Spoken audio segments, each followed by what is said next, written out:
Wherever you go, whatever you do, throw a little at it. Omax, Vest and Briefs. 6,10,712 கோடியாகவும் இருக்கும். Total budget expenditure அப்படின்னு பார்த்தீங்கன்னா 6,96,149 crores. Revenue எக்ஸ்பெண்டிச்சர்னு பார்த்தீங்கன்னா 6,10,712 crores. இதில் வருவாய் செலவினத்தில் 50,000 கோடி நிலுவையில் உள்ள கடனை அடைப்பதற்காக அசலாக செலுத்தப்படும். ஏன்னா இது வரைக்கும் அசல்ல ஏதோ பேரு அளவுக்கு வட்டியை தான் இவ்வளோ காலமாக கட்டிட்டு இருக்கிறாங்க அரசு. உங்களுக்கும் தெரியும், சமீபத்தில் தமிழக அரசு ஒரு வெள்ளை அறிக்கை, நிதி வெள்ளை அறிக்கை வெளியிட்டது.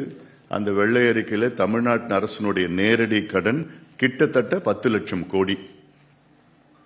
அது இல்லாமல் பொதுத்துறைகள், அது அவங்க கணக்கு போட்டது 3 பொதுத்துறைகள் தான் கணக்கு போட்டிருந்தாங்க. அந்த பொதுத்துறையில கடன் பார்த்தீங்கன்னா 3,17,000 கோடி. இது இல்லாம பல பொதுத்துறைகள்லாம் இருக்குது, கணக்குல எடுக்கல.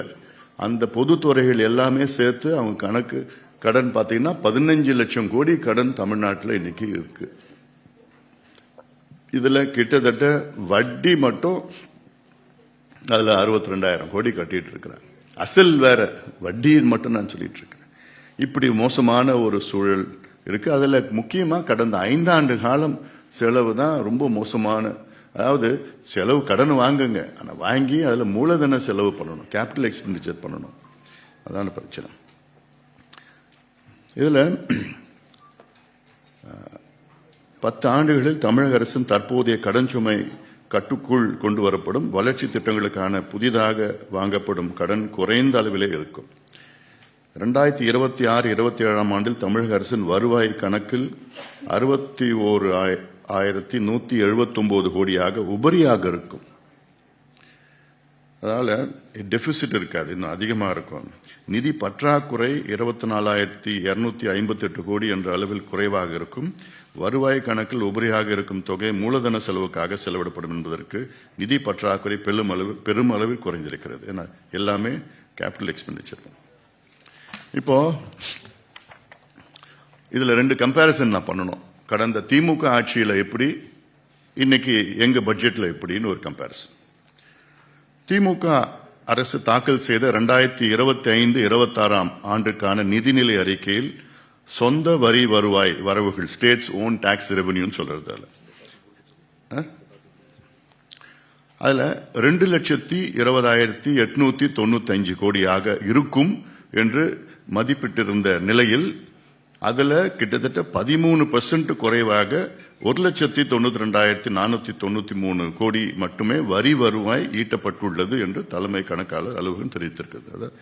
அவங்களுடைய ஸ்டேட் டாக்ஸ் ரெவென்யூ வந்து பார்த்தீங்கன்னா 220 crores எஸ்டிமேட் போட்டாங்க. ஆனால் வந்தது 192 தான், 13% குறை. பாமக தாக்கல் செய்த ஆண்டு நிதிநிலை அறிக்கையில் எங்களுக்கு நம்முடைய சொந்த வரி வருவாய் வரவுகள் வந்து 3,53,966 கோடியாக இருக்கும். அது இல்லாமல் 2025-26 தமிழ்நாடு அரசின் வரி அல்லாத வருவாய், திமுக அரசு கடந்த ஆண்டுல வரி அல்லாத வருவாய், அது நான் டாக்ஸ் ரெவென்யூன்னு சொல்றது. இதுதான் முக்கியமா ஊழல் செய்கின்ற அது ஒரு வாய்ப்பு. அதுல நான் டாக்ஸ் ரெவென்யூ எல்லாமே டாக்ஸ்ல வரப்போகுது. இதுதான் வரி வருவாய் எல்லாமே டாக்ஸ். இந்த tax, revenue tax, house tax, property tax எல்லாம் அந்த டாக்ஸ்ல வந்துருப்போம், வாட்டர் டாக்ஸ்லாம் இருக்கு. பட் இந்த அதுல என்னன்னா, திமுக அரசுல அவங்களுடைய வரி அல்லாத வருவாய் வந்து 28,819 கோடியாக இருக்கும் என்ற நிதிநிலை அறிக்கையில் மதிப்பிடப்பட்டிருந்த நிலையில் வந்தது பார்த்தீங்கன்னா 23,830 கோடி மட்டுமே வரி அல்லாத வருவாயாக கிடைத்துள்ளது. அவங்களுக்கு மொத்தம் நான் டாக்ஸ் ரெவென்யூவே திமுகவில் 23,000 கோடி தான் வந்திருக்குது. அதுல இந்த மணல் கொள்ளையை தடுத்து நிறுத்தினாலே அதுல கிட்டத்தட்ட ஒரு 40,000 கோடி வருவாய் வரும், ஒண்ணு மட்டும். ஆனா மொத்தத்துல வரி அல்லாத வருவாய் திமுக ஆட்சி காலத்தில் 23,000 கோடி தான் வந்திருக்குது. அங்கதான் நம்ம பட்ஜெட்டுக்கும் அவங்களுக்கு வித்தியாசம் மாறுபட்டது. பாமக இப்போது தாக்கல் செய்யும் 2026-27 நிழல் நிதிநிலை அறிக்கையில் வரி அல்லாத வருவாய் 2,17,945 கோடியாக இருக்கும். இங்கதான் அதிகமா. இதுல என்னன்னா கிரானைட் தாதுமணல், கனிம வளங்கள் ஆகியவற்றின் வணிகம் மற்றும் ஏலத்தை முறைப்படுத்துதல், ஊழலை தடுத்தல், பொதுத்துறை நிறுவனங்களை லாபத்தில் இயக்க செய்தல் ஆகியவற்றின் மூலம் இது சாத்தியமாக இருக்கிறது. அடுத்து, திமுக ஆட்சியில் 2025-26 ஆண்டில் மத்திய அரசின் வரி வருவாய் பங்கு 58,021 கோடி கிடைக்கும் என்ற மதிப்பீட்டு இருந்தது. ஆனால் அது 56,000 கோடியாக குறைவாகவே கிடைத்திருக்கும் என்று எதிர்பார்க்கப்படுகிறது.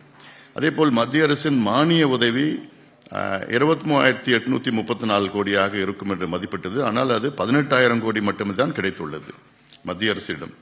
நம்ம பட்ஜெட்ல, பாமக பட்ஜெட்ல இப்ப தாக்கல் செய்ததில் 2026-27 ஆண்டுல நிழல் நிதி அறிக்கையில் மத்திய அரசின் வரி வருவாயில் பங்கு 56,413 கோடி. கடந்த ஆண்டும் இந்த ஆண்டும் ஒரே மாதிரி நம்ம மதிப்பீடு செஞ்சிருக்கிறோம்.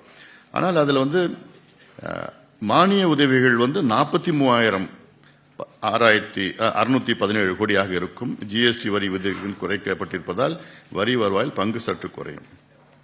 திமுக ஆட்சியில் 2025-26 ஆண்டுக்கான நிதிநிலை அறிக்கையில் மொத்தம் வருவாய் பார்த்தீங்கன்னா 3,31,569 கோடியாக இருக்கும் என்று எதிர்பார்க்கப்பட்ட நிலையில் அது வெறும் 2,91,219 கோடி மட்டுமே கிடைத்துள்ளது.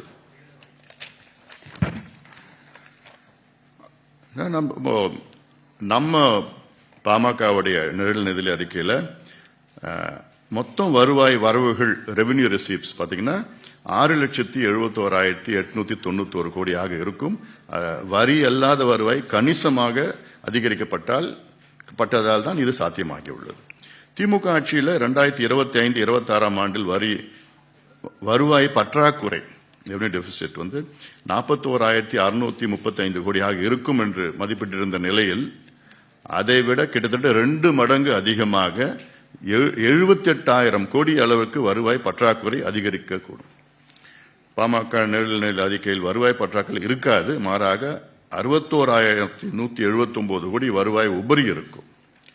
கடந்த ஆண்டில் நிதிநிலை அறிக்கையில் மூலதன செலவுக்காக 57,000 கோடி ஒதுக்கப்பட்டிருந்தது. ஆனால் அந்த தொகை முழுமையாக செலவு செய்யப்படவில்லை. 2026-27 ஆண்டுக்கான பாமக தேர்தல் அறிக்கை மூலதன செலவில் 85,437 கோடியாக இருக்கும் என்று தெரிவிக்கப்பட்டுள்ளது. திமுக ஆட்சியின் கடைசி ஆண்டில் தமிழகத்தின் வருவாய் செலவுகள் பார்த்தீங்கன்னா 3,73,206 கோடியாகவும், மொத்தம் செலவுகள் பார்த்தீங்கன்னா 4,30,434 கோடியாகவும் இருக்கும் என கூறப்பட்டிருந்தது. ஆனால் இப்ப அது 4,65,000 கோடியாக இப்போ கணக்கிடப்பட்டிருக்கிறது. பாமகவின் நிழல் அறிக்கையில் பார்த்தீங்கன்னா வருவாய் செலவுகள் 6,71,891 கோடியாகவும், மொத்த செலவுகள் 6,96,149 கோடியாக இருக்கும். 2025-26 ஆண்டில் நிதி பற்றாக்குறை 1,06,963 கோடியாக இருக்கும் என கணிக்கப்பட்டிருந்த நிலையில் அது 1,30,000 கோடியை தாண்டும் என தெரிகிறது. அதாவது கடந்த ஆண்டு திமுக இப்போதான் அந்த டீடைல்ஸ் இன்னும் வந்துட்டு தான் இருக்கு, இன்னும் வரல. இந்த மாதிரி யூஸ்ஃபுல்லான இன்ஃபர்மேஷன்ஸை தெரிஞ்சுக்க தமிழ் ஜனம் சேனலை சப்ஸ்கிரைப் பண்ணுங்க.